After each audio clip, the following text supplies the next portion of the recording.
Hukum itu kan mendatangkan ahli-ahli yang berhubungan dengan perkara itu.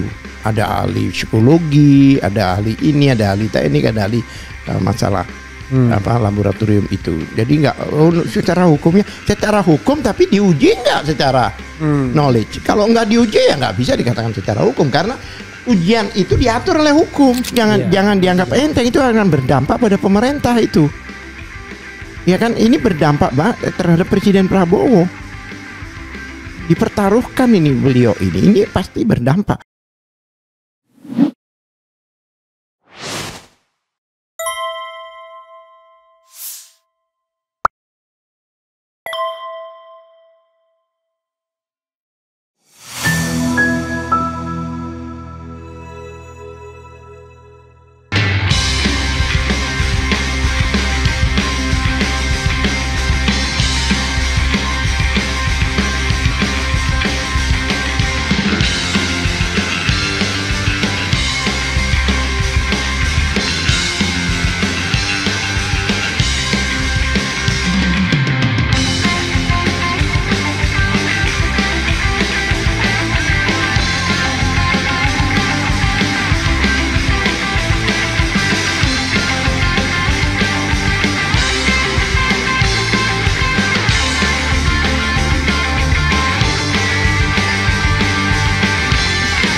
Begini, hukum itu tidak bisa dipisahkan dengan bukti.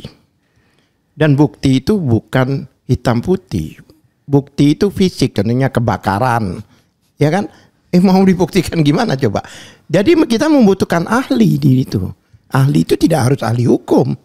Tergantung bidangnya masing-masing. Ada ahli bom, ada ahli IT, ada ahli. Jadi ada di namanya Perkap nomor 10 tahun 2019 itu jelas itu tata cara pengujian laboratorium.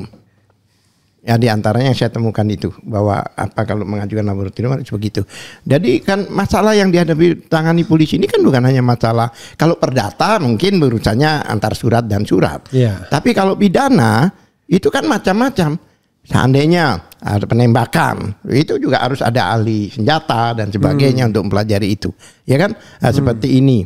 Identik forensik itu juga harus ada ahlinya di bidang itu. Jadi tidak dikatakan bahwa kata polisi nggak bisa, harus mendasarkan pada knowledge, harus mendasarkan pada pengetahuan ahli. Makanya mereka kadang-kadang kalau dalam peristiwa-peristiwa hukum itu kan mendatangkan ahli-ahli yang berhubungan dengan perkara itu.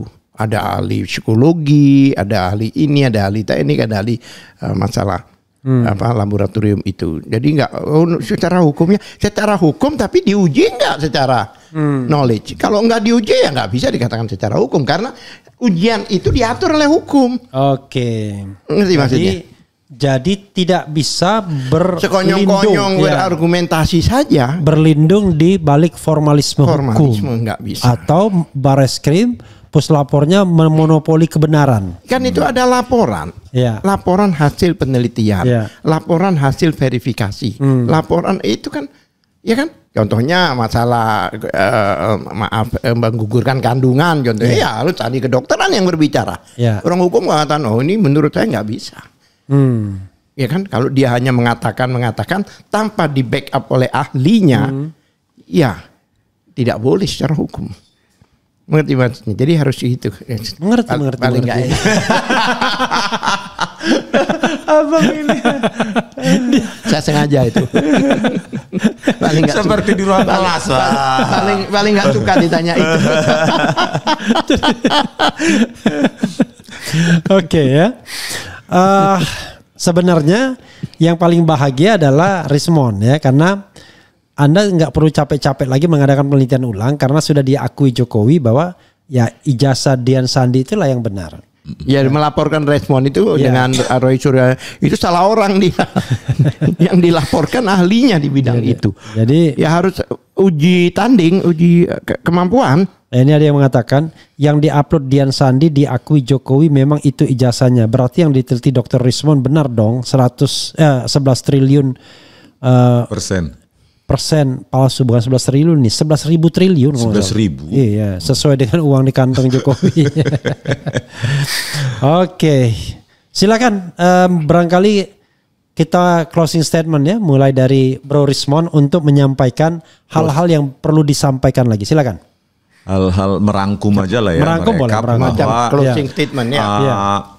apa ya, saintifik itu menyebutkan metode, prosedur, output, keluaran. Ayolah Bareskrim jujur ya, cerdaskan publik ini bahwa ya terutama yang saya fokus adalah janganlah dengan meraba ya, terasa cekungan terus langsung lompat ke kesimpulan bahwa itu produk dari handpress tanpa direkonstruksi oleh yang pemilik percetakan. Ini kan jawaban yang menurut saya sangat tidak kokoh secara fondasi ilmiah.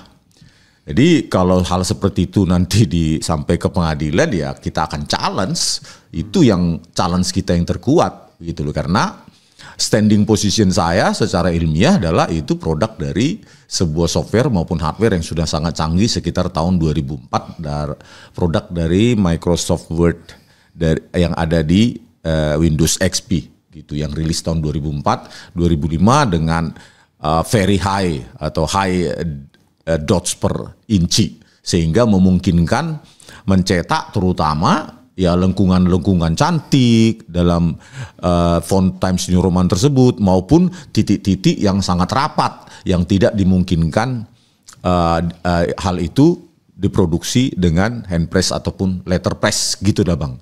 Oke, ya itu yang disampaikan Rismon. Silakan. Ya, Bro Alkatiri. Jadi begini, saya pikir ya kan, kalau saya boleh saran di kepolisian juga ya, karena ini memang kan polisi itu kan melayani dan mengayomi dan sebagainya lah masyarakat. Dan jika masyarakat memang tidak percaya dalam arti tidak setuju ya kan dengan apa kemarin yang diumumkan itu, dengan hasil-hasil seperti itu, alangkah baiknya dia membuka diri lagi, mengajak semua orang khususnya yang terlibat di sini itu untuk ikut mengkaji, menggelarkan lah, biasanya dilakukan gelar perkara, tapi melibatkan independen juga, orang luar juga, jangan cuma internal. Balik lagi nanti kalau memang mau mengembalikan ya kan kepercayaan masyarakat.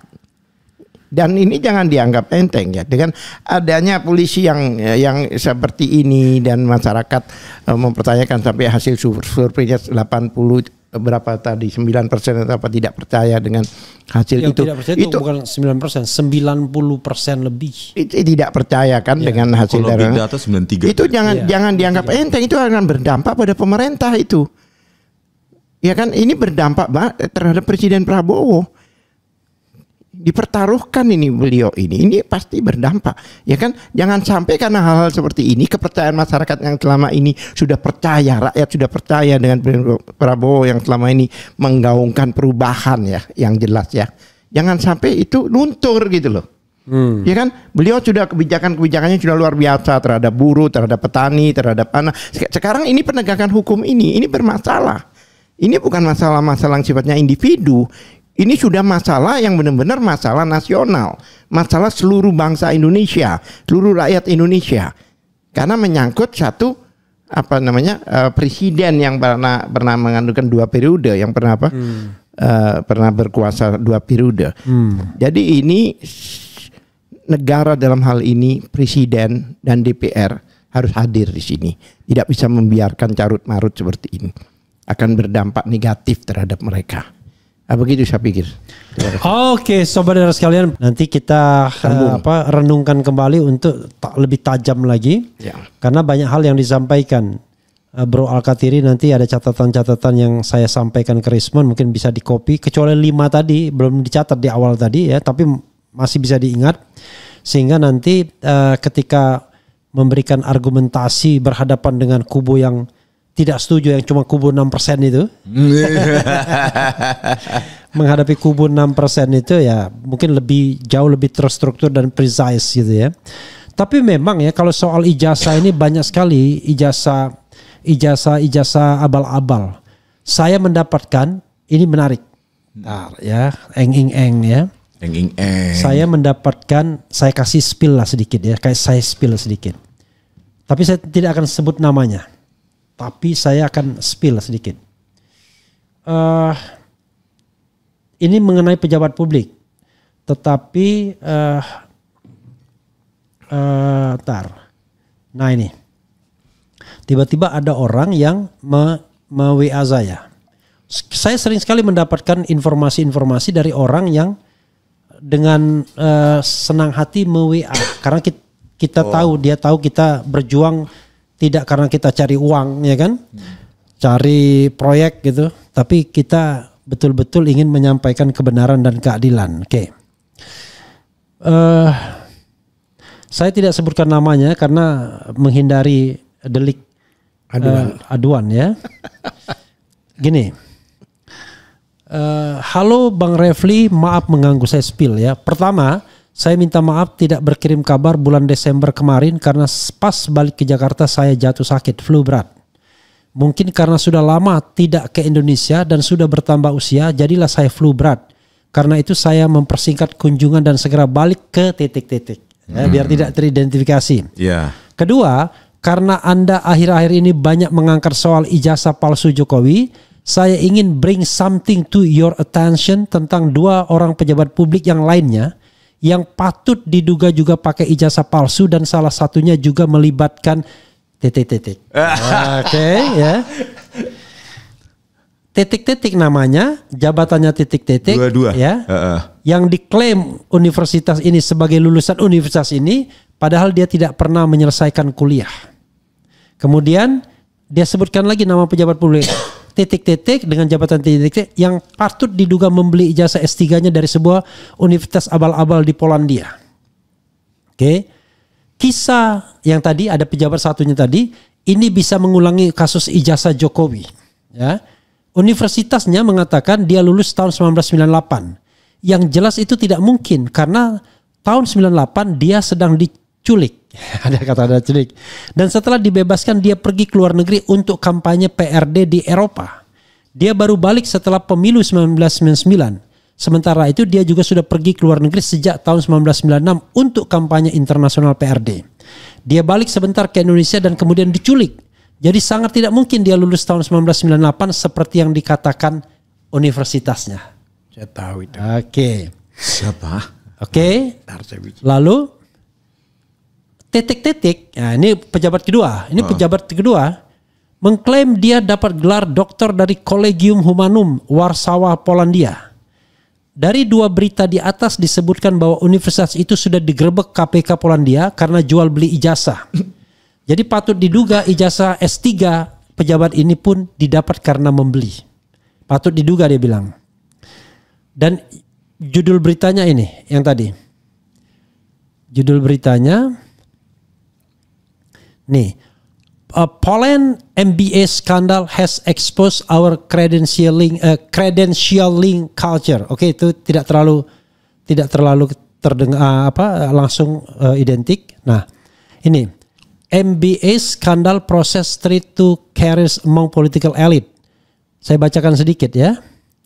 On April 15, Poland Anti-Corruption Police (CBA) raided the offices of Collegium Humanum, a private Polish university that allegedly sold bogus MBA diplomas to members of the country's political, military, and business elites.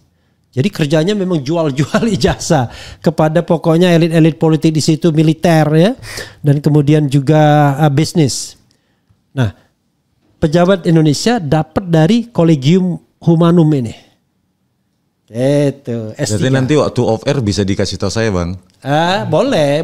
Tapi jangan kemana-mana. Jadi termasuk jahat titik-titik itu ya. Ya nggak tahu nih. Ya namanya titik-titik itu jahat lah titik-titik. Iya dia tepu-tepu juga kalau benar. Masa separuh juga tak bersalah kan. Iya. Cuman kalau kampusnya sampai digerebek oleh KPK-nya sana, ya kan berarti kan nggak kredibel itu kampus itu kan. Berarti Polandia. Warsawa, Polandia. Poland. Dan satu tadi dilihat dari sekuen waktu kayak JKW tadi. tahun berapa lahirnya gini-gini. Nah ini dia tidak memungkinkan menyelesaikan studi. Nah, tapi 2 orang itu sedang menjabat sekarang ini. Cie. Nanti off air-nya aja. Oke. Saya takut kemudian dikomentari lagi oleh sobat daerah sekalian. Langsung dia pay attention ya. Karena ini ujung-ujung mungkin nggak kebaca. Itu saja ya. Bapak-bapak berdua. Bro Risman sama Bro Al-Katiri. Mudah-mudahan nanti setelah dari sini Anda menulis dengan baik. Argumentasi why Bareskrim harus ditolak. Ya, kira-kira gitulah. Ternyata dari sini ada insights-nya. Dan argumentasinya jauh lebih komprehensif kan. Makasih banyak. Wassalamualaikum warahmatullahi wabarakatuh. Keren. Cadas. Yeah.